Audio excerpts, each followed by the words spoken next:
దేవుడు ఇచ్చిన శక్తితో పార్టీని సమర్థవంతంగా నడిపించేందుకు కృషి చేస్తానని టీడీపీ జాతీయ అధ్యక్షుడు చంద్రబాబు అన్నారు. మహానాడులో టీడీపీ నాయకులు ఆ పార్టీ జాతీయ అధ్యక్షుడిగా చంద్రబాబును ఏకగ్రీవంగా ఎన్నుకున్నారు.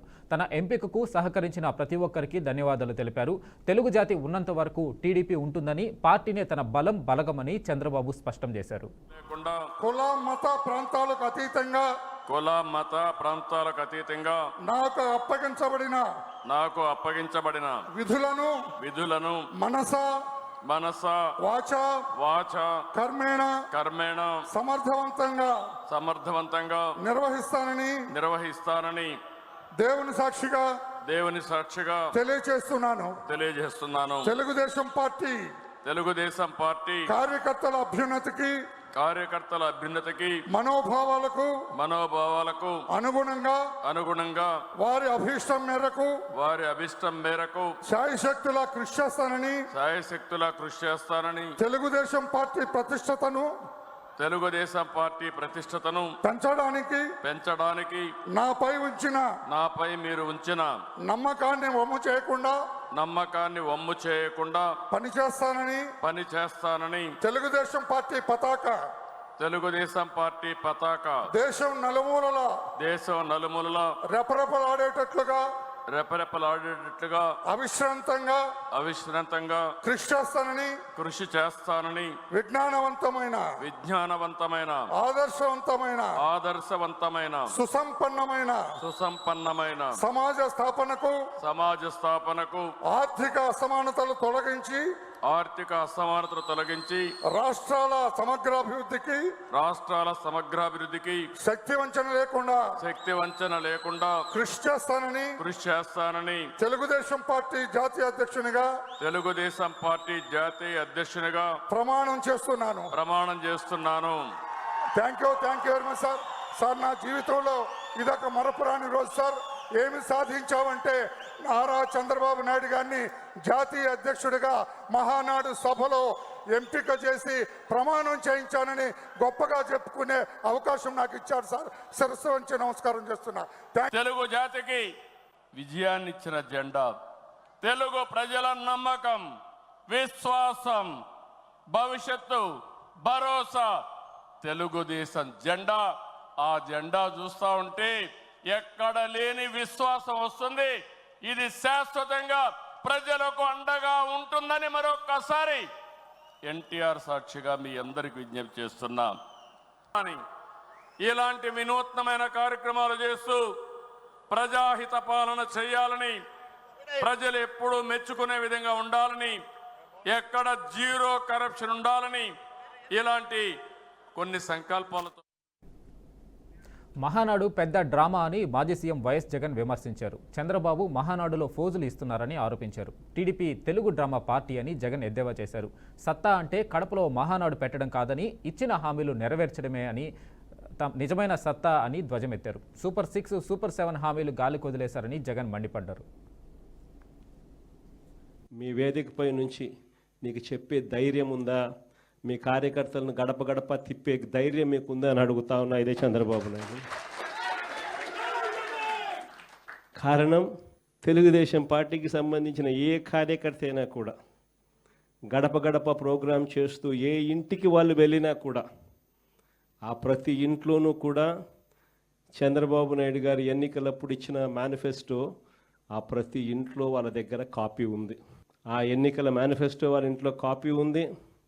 ఎన్నికలప్పుడు వీళ్ళు పబ్లిసిటీ ఇస్తూ వీళ్ళు మర్చిపోతారేమో అని చెప్పి 1కి 2 సార్లు 3 సార్లు 4 సార్లు కార్యకర్తలందరినీ కూడా తిప్పుతూ ప్రతి ఇంటికి వెళ్ళి వీళ్ళు చెప్పిన మాటలు ప్రతి ఇంట్లోనూ కూడా ప్రజలకు గుర్తుంది.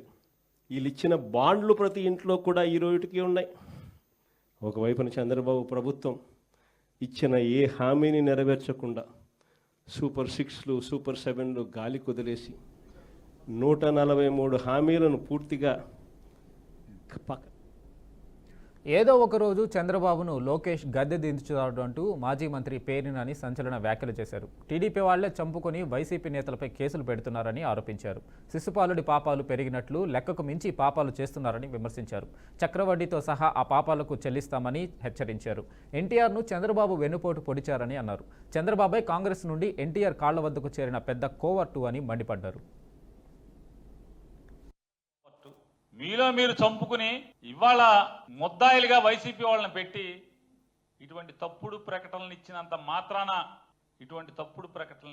మాత్రాన ఈ పాపాల నుంచి చంద్రబాబు నాయుడు నీ ప్రభుత్వం లేదా మీరు కానీ కడిగి వేయబడజాలరు అనేది గుర్తుంచుకోమని చెప్పని హెచ్చరిక జారీ చేస్తూ నాడు ఎన్టీ రామారావుకి వెన్నుపోటు పొడిచి ఆయన కాళ్ళు పట్టుకుని కుర్చీలోంచి కిందకి ఈడ్చావు కాబట్టే ఇవాళ ఎన్టీ రామారావు గారి పైనుంచి మీ కొడుకుతోనే మీ కాళ్ళు పట్టించి మీ కాళ్ళు బరబర. కడపలో రెండో రోజు టీడీపీ మహానాడు ఘనంగా ప్రారంభమైంది. తెలుగుదేశం పార్టీ వ్యవస్థాపకులు విశ్వవిఖ్యాత నట సార్వభౌమ నటరత్న పద్మశ్రీ డాక్టర్ నందమూరి తారక రామారావు 102వ జయంతి సందర్భంగా సభా వేదికపై ఆయన విగ్రహానికి సీఎం చంద్రబాబు, మంత్రి నారా లోకేష్ నివాళులర్పించారు. అయితే మహానాడు వేదికగా ఎన్టీఆర్ ఏఐ ప్రసంగం ఎంతగానో ఆకట్టుకుంది. గీతం గురించి ఏమారైనా కలగన్నామా? దాన్ని సాధ్యం చేసింది నా తెలుగుదేశం ప్రభుత్వమే అని చెప్పడానికి నాకు గర్వకారణంగా ఉంది. డోక్రా సంఘాలతో నా ఆడపడుచులు సాధించిన ఆర్థిక స్వాతంత్ర్యం చూసి నాకు సంతృప్తిగా ఉంది. గోదావరిని కృష్ణమ్మతో కలిపేది ఎప్పుడో పోలవరం తెలుగు వారికి దేవుడిచ్చిన వరంగా రూపొందే శుభదినం ఎప్పుడో అని ఆనాడు నేను పలవరించాను. పట్టిసీమతో ఒకటి నెరవేరింది. పోలవరం పూర్తితో మరొకటి ఇంకా 2 ఏళ్లలో నెరవేరబోతోంది. రెక్కలు ముక్కలు చేసుకున్న డొక్క సగం నిండని పేద ప్రజానీకానికి ఇంత ఆదరవు కల్పించడానికే ఆనాడు కిలో 2 రూపాయల బియ్యం పథకం పెట్టాను. అటువంటిది P4 కార్యక్రమంతో పేదకు పేదరికం నుండి విముక్తిని కలిగించి గత కొంతకాలంగా టీడీపీలో యువనేత నారా లోకేష్కు మరింత కీలకమైన బాధ్యతలు అప్పగించాలనే చర్చ జోరుగా సాగుతుంది. పార్టీ వర్కింగ్ ప్రెసిడెంట్గా లోకేష్ను నియమించాలనే డిమాండ్ పార్టీ శ్రేణుల నుంచి బలంగా వినిపిస్తుంది. ప్రస్తుతం కడపలో జరుగుతున్న మహానాడు వేదికగా ఈ అంశాన్ని పార్టీ అధినేత చంద్రబాబు నాయుడు దృష్టికి ఎమ్మెల్యే ధూళిపాళ్ల తీసుకెళ్లారు. లోకేష్కు వర్కింగ్ ప్రెసిడెంట్ పదవి ఇవ్వాలని కోరారు. ఈ విషయమై గుంటూరు జిల్లా స్థాయిలో జరిగిన మినీ మహానాడులో తీర్మానం చేసినట్లు చంద్రబాబుతో ఎమ్మెల్యే తెలియజేశారు. 6 శాసనాల గురించి వారు చెప్పడం జరిగింది. ఆ 6 శాసనాలని మరి వాటిని అమలు చేసే ప్రక్రియలో నారా లోకేష్ గారి యొక్క పాత్ర మరింత క్రియాశీలకంగా పార్టీలో ఉండాలని చెప్పి కూడా నేను వారిని కోరుతా ఉన్నా. మొన్నే మా జిల్లా మహానాడులో మా నాయకులందరూ కూడా ఒక తీర్మానం చేయడం జరిగింది. ఈ మహానాడు వేదికగా మా నాయకుడు నారా చంద్రబాబు నాయుడు గారి దృష్టికి తీసుకొస్తా ఉన్నా. వారికి మా జిల్లా మహానాడులో నారా లోకేష్ గారిని వర్కింగ్ ప్రెసిడెంట్గా చేస్తే బాగుంటుందనే అభిప్రాయం కూడా మా గుంటూరు జిల్లా మహానాడు నాయకులు అందరూ కూడా చేయటం జరిగింది. ఈ మహానాడు వేదికగా మరి మన జాతీయ పార్టీ అధ్యక్షులు దీన్ని పరిశీలించి మరి మాజీ సీఎం కేసీఆర్పై ముఖ్యమంత్రి రేవంత్ రెడ్డి తీవ్ర విమర్శలు చేశారు. దళితులు, బీసీలు గొర్రెలు, బర్రెలు, చేపలు పెంచుకుంటూ ఉండాలన్నట్టుగా కేసీఆర్ వ్యవహరించారని ఎద్దేవా చేశారు. తెలంగాణ వస్తే ఉద్యోగాలు వస్తాయని భావించిన యువత ఆశలపై నీళ్లు చల్లారని ఆరోపించారు. మాజీ సీఎం తన ఇంట్లో ఉద్యోగాలు ఇచ్చుకున్నారే తప్ప రాష్ట్రంలోని పేదలకు మాత్రం ఉద్యోగాలు ఇవ్వలేదని రేవంత్ ధ్వజమెత్తారు. అడుగుతున్న తెలంగాణ వచ్చిన 10 సంవత్సరాలలో ఎప్పుడన్నా ముఖ్యమంత్రిని కలిసిరా? మీరు కలిసిన ఎవరైనా కలిసిన వాళ్ళు ఎవరైనా ఉంటే చేయతండి. కానీ నేను మిమ్మల్ని రెగ్యులర్ కలుస్తూనే ఉన్నా కదా. ఇది తేడా. ప్రజా పాలనకు, దొరల పాలనకు ముఖ్యమంత్రి అంటే ఆకాశంలోకి వెళ్ళి ఊడిపడ్డ పదవి కాదు. అది ప్రజలు ఆశీర్వదించి, ముఖ్యంగా దళితులు, గిరిజనులు, ఆదివాసీలు ఆశీర్వదిస్తే ఈ కుర్చీ వస్తుంది. ఆ కుర్చీ వాళ్ళ కోసం కాకుండా మన కోసం వినియోగించుకోవడం కాదు. అందుకే మీ మధ్యలో ఉండాలి, మీతో ఆలోచనలు పంచుకోవాలి. ఐఏఎస్లు, ఐపీఎస్లు క్లియర్ చేసింది ఆ పిల్లలు కలవడానికి వచ్చినప్పుడు. I felt very happy. ఎందుకంటే అరే మన పిల్లలు సాధించారు. మన రాష్ట్రానికి వచ్చినా రాకపోయినా ఏ రాష్ట్రంలో అయినా ఐఏఎస్లు, ఐపీఎస్లుగా వాళ్ళు ఉంటే, కేంద్ర ప్రభుత్వంలో ఉంటే మన రాష్ట్రానికి ఎస్సీ సబ్ ప్లాన్ కింద భారీగా ఖర్చు చేశామని తెలంగాణ డిప్యూటీ సీఎం బట్టి విక్రమార్క చెప్పారు. సబ్ ప్లాన్ నిధులను గతంలో బీఆర్ఎస్ గాలికి వదిలేసిందని ఆరోపించారు. మాటలు చెప్పి ఓట్లు వేయించుకోవాలన్న ఆలోచన తమది కాదన్నారు. ఎస్సీ ఎస్టీ బీసీ మైనార్టీలకు 104 స్కూళ్లు ఏర్పాటు చేయబోతున్నామన్నారు.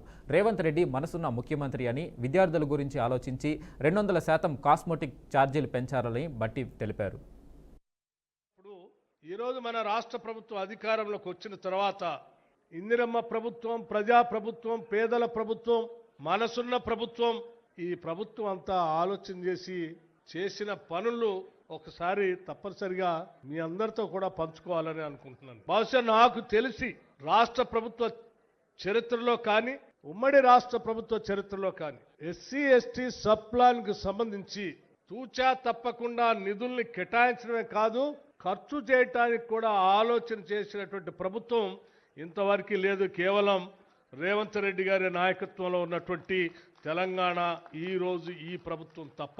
ఈ కార్యక్రమాన్ని ఏర్పాటు చేసేటప్పుడు ఈరోజు మన రాష్ట్ర ప్రభుత్వం అధికారంలోకి వచ్చిన తర్వాత ఇందిరమ్మ ప్రభుత్వం, ప్రజా ప్రభుత్వం, పేదల ప్రభుత్వం, మనసున్న ప్రభుత్వం, ఈ ప్రభుత్వం అంతా ఆలోచన చేసి చేసిన పనులు ఒకసారి తప్పనిసరిగా మీ అందరితో కూడా పంచుకోవాలని అనుకుంటున్నాను. బహుశా నాకు తెలిసి రాష్ట్ర ప్రభుత్వ చరిత్రలో సిద్దిపేట జిల్లా ఎర్రవల్లిలోని ఫామ్ హౌస్లో బీఆర్ఎస్ అధినేత కేసీఆర్, మాజీ మంత్రి హరీష్ రావు భేటీ అయ్యారు. దాదాపు 3.5 గంటల పాటు వారిద్దరి మధ్య చర్చలు జరిగినట్టు తెలుస్తుంది. ఈ సమావేశంలో కాళేశ్వరం లిఫ్ట్ ఇరిగేషన్ ప్రాజెక్టుపై విచారణ జరుపుతున్న కమిషన్ ఇచ్చిన నివేదిక, అందించిన నోటీసులపై సుదీర్ఘంగా చర్చించారు. ఈ నెల 5న కమిషన్ ముందు విచారణకు హాజరు కానున్నట్లు ఇప్పటికే నిర్ణయం తీసుకున్న కేసీఆర్, ముందు జాగ్రత్తగా కమిషన్ వద్ద ఉత్పన్నమయ్యే ప్రశ్నలు, వాటికి ఇవ్వాల్సిన సమాధానాలపై హరీష్ రావుతో సమాలోచనలు జరిపినట్లు సమాచారం. ఇప్పటికే విజిలెన్స్ నివేదిక, బ్యారేజీ లోపాలు, ఎన్డీఎస్ఏ చెప్పిన అంశాలపై కేసీఆర్ ఆరా తీశారు. కమిషన్ ఎదుట హాజరైన కొంతమంది మాజీ ఇంజనీర్లతో ఫోన్లో మాట్లాడారు.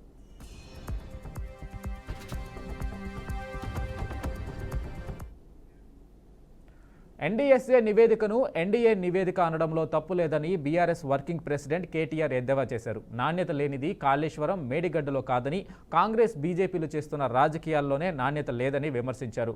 అశాస్త్రీయ నివేదికలతో బురద జల్లే ప్రయత్నం చేస్తున్నారని చెప్పారు. శాస్త్రీయ వివరాలు లేకుండానే ఆరోపణలు చేస్తున్నాయని మండిపడ్డారు. ఎన్ని కుట్ర సిద్ధాంతాలు సృష్టించినా ఎప్పటికీ వాస్తవమే నిలుస్తుందని తెలిపారు.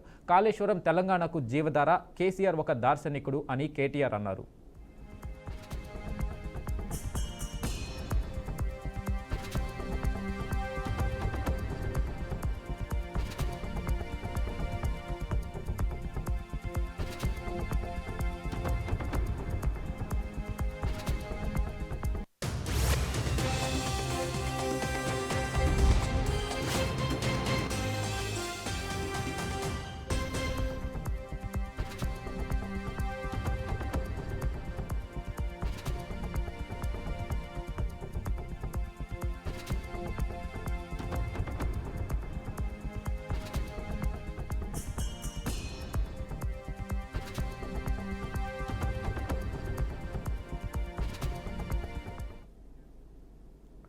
మద్యం కేసులో కీలక నిందితుడు రాజ్ కసిరెడ్డి వాంగ్మూలాన్ని ఈడీ అధికారులు నమోదు చేశారు. ఈడీ అధికారులు జైల్లో రాజ్ కసిరెడ్డి నుంచి సమాచారం రాబట్టారు. మద్యం కేసులో నగదు అక్రమ రవాణాపై కసిరెడ్డిని ప్రశ్నించారు. ఇద్దరు ఈడీ అధికారులు 7 గంటల పాటు రాజ్ కసిరెడ్డి ద్వారా మద్యం కుంభకోణం నగదు లావాదేవీలు రాబట్టారు. సుమారు 100 ప్రశ్నలు అడిగి స్టేట్మెంట్ రికార్డు చేసినట్లు సమాచారం. ఇప్పటికే మద్యం స్కామ్లో జరిగిన అక్రమ లావాదేవీలపై మనీ లాండరింగ్ యాక్ట్ ప్రకారం ఈడీ కేసు నమోదు చేసింది.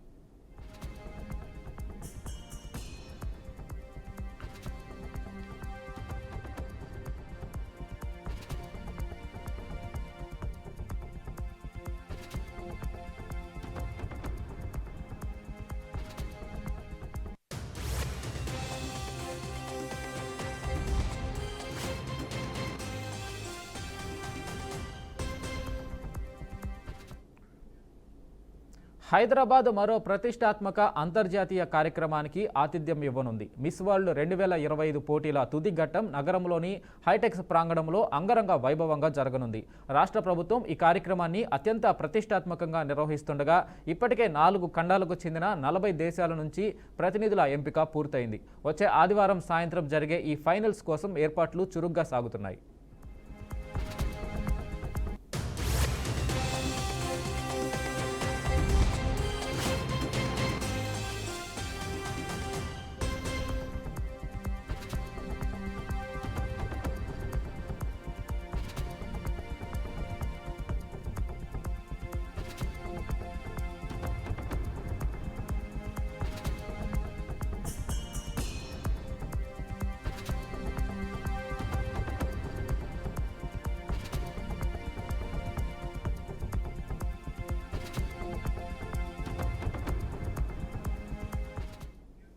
ఈ కార్యక్రమ నిర్వహణ ఏర్పాట్లను పర్యాటక శాఖ ప్రత్యేక ప్రధాన కార్యదర్శి జయేష్ రంజన్ స్వయంగా పర్యవేక్షిస్తున్నారు. సైబరాబాద్ పోలీసు, ట్రాఫిక్ పోలీస్, పర్యాటక శాఖ అధికారులతో ఉన్నత స్థాయి సమీక్షా సమావేశం నిర్వహించారు. తుది పోటీలు హైటెక్స్లోని హాల్ నెంబర్ 4లో జరుగుతాయని తెలిపారు. సాయంత్రం 6:30 ప్రారంభమై రాత్రి 9:20 ముగిసే ఈ కార్యక్రమానికి సుమారు 3,500 మంది కూర్చునేలా ఏర్పాట్లు చేస్తున్నట్లు వివరించారు.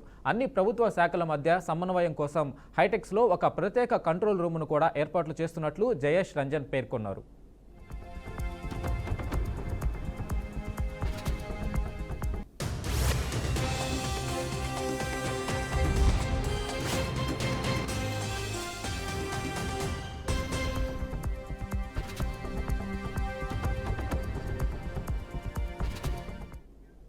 ముఖ్యమంత్రి రేవంత్ రెడ్డి సూచన మేరకు ఈ అంతర్జాతీయ వేడుకలో కేవలం ప్రముఖులే కాకుండా సాధారణ ప్రజలకు కూడా భాగస్వామ్యం కల్పిస్తున్నారు.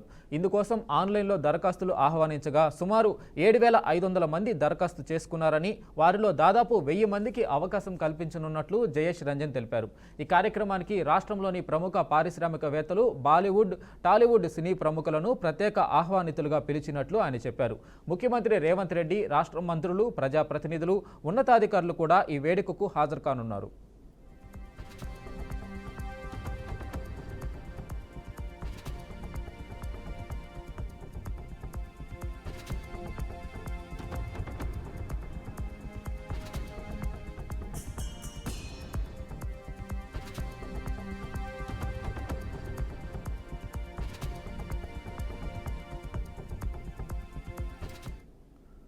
ఫైనల్స్కు సంబంధించిన ప్రాక్టీస్ సెషన్లు ప్రారంభమయ్యాయని, బుధ, గురువారాల్లో కూడా ఇవి కొనసాగుతాయని జయేష్ రంజన్ వెల్లడించారు. పూర్తిస్థాయి రిహార్సల్స్ మే 30, 31 తేదీల్లో ఉదయం జరుగుతాయని తెలిపారు. ఈ తుది పోటీలను సోనీ టీవీ ప్రపంచవ్యాప్తంగా 120 దేశాల్లో ప్రత్యక్ష ప్రసారం చేయనుందని, ఈ ప్రసార సమయంలో దాదాపు 50 నుంచి 60 నిమిషాల పాటు తెలంగాణ రాష్ట్ర సంస్కృతి, సాంప్రదాయాలు, పర్యాటక ప్రాంతాల గురించి ప్రత్యేకంగా చూపిస్తారని ఆయన పేర్కొన్నారు. కాగా తుది పోటీలకు న్యాయ నిర్ణేతలుగా ఎవరు వ్యవహరిస్తారనే వివరాలను మిస్ వరల్డ్ సంస్థ త్వరలోనే అధికారికంగా ప్రకటిస్తుందని నిర్వాహకులు తెలిపారు.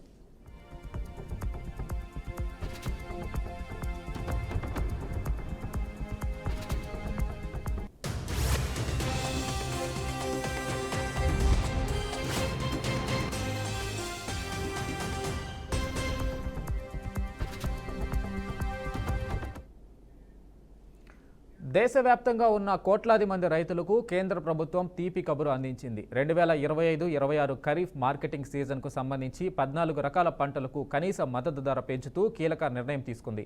ప్రధానమంత్రి నరేంద్ర మోడీ అధ్యక్షతన జరిగిన ఆర్థిక వ్యవహారాల కేబినెట్ కమిటీ ఈ ప్రతిపాదనలకు ఆమోద ముద్ర వేసింది. ఈ విషయాన్ని కేంద్ర మంత్రి అశ్విని వైష్ణవ్ వెల్లడించారు. పెంచిన ధరల ప్రకారం సాధారణ రకం వరిధాన్యం కనీస మద్దతు ధర క్వింటాలకు 69 పెరిగి 2,369కి చేరింది. ఇక అదేవిధంగా ఏ గ్రేడ్ రకం వరిధాన్యం ధర క్వింటాలకు 2,389గా నిర్ధారించారు. ఈసారి అత్యధికంగా నైజర్ సీడ్ ఎంఎస్పి క్వింటాలకు 820 పెరిగింది. ఆ తర్వాతి స్థానాల్లో రాగి, పత్తి, నువ్వులు ఉన్నాయి.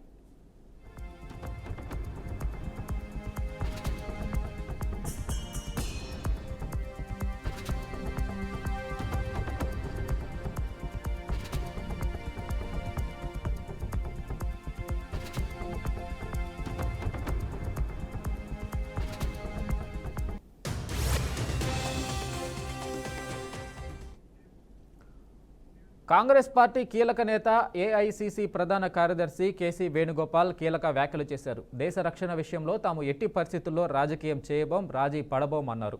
జాతీయ అవసరాలు మాత్రమే తమకు ముఖ్యమని స్పష్టం చేశారు.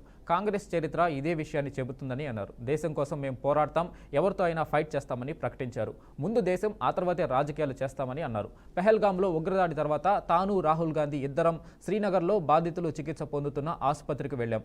బాధితులను పరామర్శించామని తెలిపారు. కానీ కేంద్రం అలా కాదు, ఉగ్రదాడులను కూడా రాజకీయాలకు వాడుకునేందుకు ప్రయత్నం చేసింది. ఇది చాలా దుర్మార్గమైన చర్య అని అన్నారు. అందుకే ఆ పార్టీకి తమకు చాలా తేడా ఉందని అన్నారు.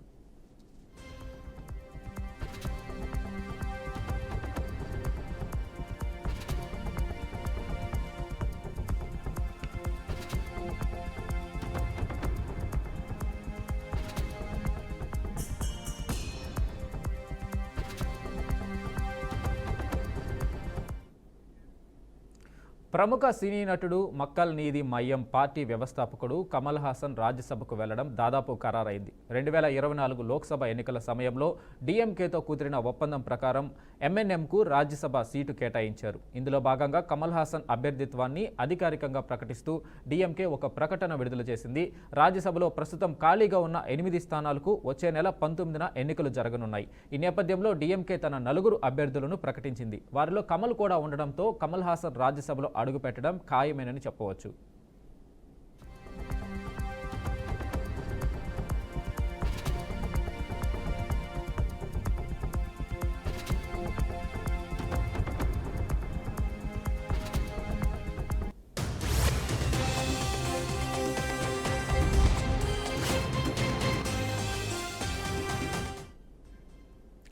ఇరాన్లో 3 భారతీయుల మిస్సింగ్ కలకలం రేపుతుంది. తమ వాళ్లు మిస్ అయ్యారు అంటూ కుటుంబ సభ్యులు ఇండియన్ ఎంబసీకి సమాచారం ఇవ్వడంతో అధికారులు ఇరాన్ ఎంబసీని సంప్రదించారు. దీంతో మిస్ అయిన వారి అడ్రస్ వెంటనే ట్రేస్ చేయాలని ఇరాన్ ఎంబసీ అక్కడి అధికారులను ఆదేశించింది. మిస్ అయిన వారు పంజాబ్ రాష్ట్రానికి చెందిన యువకులుగా తెలుస్తుంది. యువకులు హుషన్ ప్రీత్ సింగ్, జస్పాల్ సింగ్, అమృత్ పాల్ అని సమాచారం. అయితే ఆస్ట్రేలియాలో ఉద్యోగం ఇప్పిస్తామని, తాత్కాలిక బస కోసం ఇరాన్ రావాలని ఓ ట్రావెల్ ఏజెంట్ వారి వద్ద నుండి డబ్బులు తీసుకున్నట్టు బాధిత కుటుంబ సభ్యులు తెలిపారు.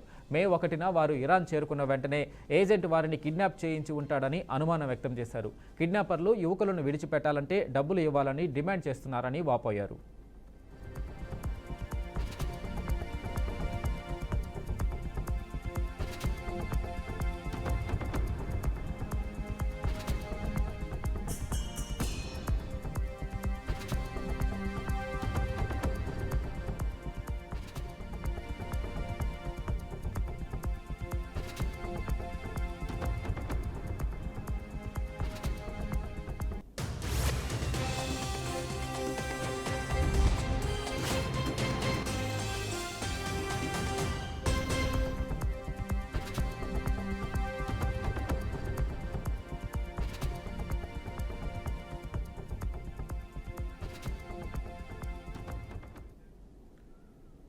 అగ్రరాజ్యం అమెరికాలో కరోనా మహమ్మారి మళ్లీ పంజా విసురుతుంది. కోవిడ్-19 వేగంగా వ్యాపిస్తుండగా వందల సంఖ్యలో మరణాలు నమోదవుతుండటంతో పరిస్థితి తీవ్రతను సూచిస్తుంది. ముఖ్యంగా ఇటీవల వెలుగులోకి వచ్చిన NB.1.8.1 వేరియంట్ ఈ ఉద్రిక్తికి ప్రధాన కారణమని నిపుణులు అభిప్రాయపడుతున్నారు. Centres for disease control and prevention గణాంకాల ప్రకారం గత కొన్ని వారాలుగా అమెరికాలో వారానికి సగటున 350 వరకు కోవిడ్ మరణాలు నమోదవుతున్నాయని ఆరోగ్య నిపుణులు తెలిపారు.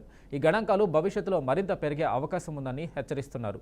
ప్రస్తుతం నమోదవుతున్న కోవిడ్ కేసుల్లో అధిక శాతం NB.1.8.1 వేరియంట్ వల్లనే జరుగుతున్నాయని ఆరోగ్య శాఖ తెలిపింది.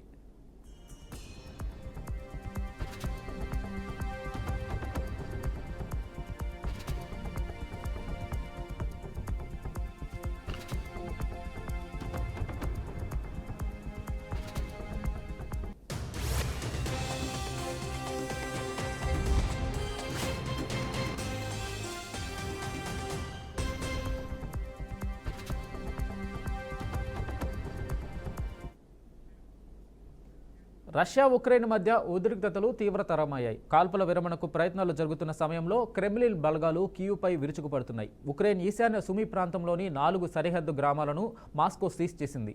కాగా రష్యా దండయాత్రను ఆపడానికి శతవిధాలా ప్రయత్నిస్తున్న ఉక్రెయిన్ అధ్యక్షుడు జెలెన్స్కీ కీలక ప్రతిపాదన చేశారు.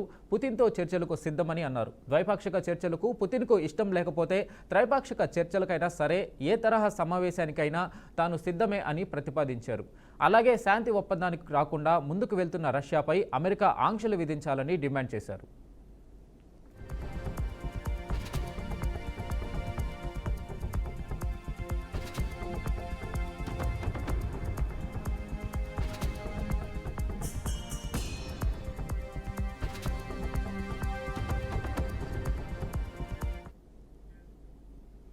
అల్లర్లతో అట్టడుగుతున్న మణిపూర్లో సీఎం బిరేన్ సింగ్ రాజీనామా అనంతరం కేంద్ర ప్రభుత్వం రాష్ట్రపతి పాలన విధించింది. అయితే మణిపూర్లో కొత్త ప్రభుత్వాన్ని ఏర్పాటు చేయడానికి 44 మంది ఎమ్మెల్యేలు సిద్ధంగా ఉన్నారని బీజేపీ ఎమ్మెల్యే తోక్చోమ్ రాధేశ్యామ్ సింగ్ తెలిపారు. ఈ మేరకు ఆయన 9 మంది ఎమ్మెల్యేలతో కలిసి గవర్నర్ అజయ్ కుమార్ భల్లాను కలిశారు. వీరిలో 8 మంది బీజేపీ, ఒకరు ఎన్సీపీ, మరొకరు స్వతంత్ర ఎమ్మెల్యేగా ఉన్నారు.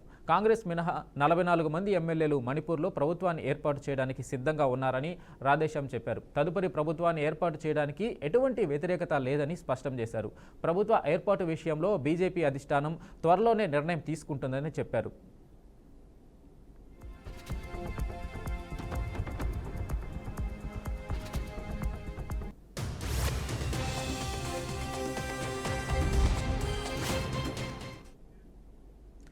దేశవ్యాప్తంగా వర్షాలు హడలెత్తుతున్నాయి. కాశ్మీర్ నుంచి కన్యాకుమారి వరకు విస్తారంగా వర్షాలు కురుస్తున్నాయి. పలు రాష్ట్రాలకు రెడ్ అలర్ట్ జారీ చేసింది ఐఎండీ.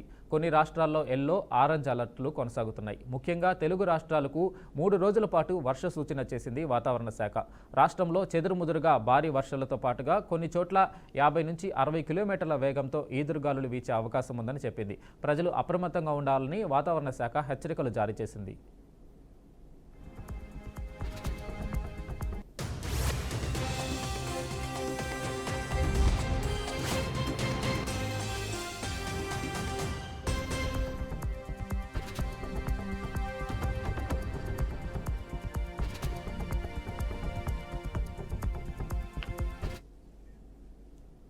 ఇవి bulletin updates. Keep watching BRK news.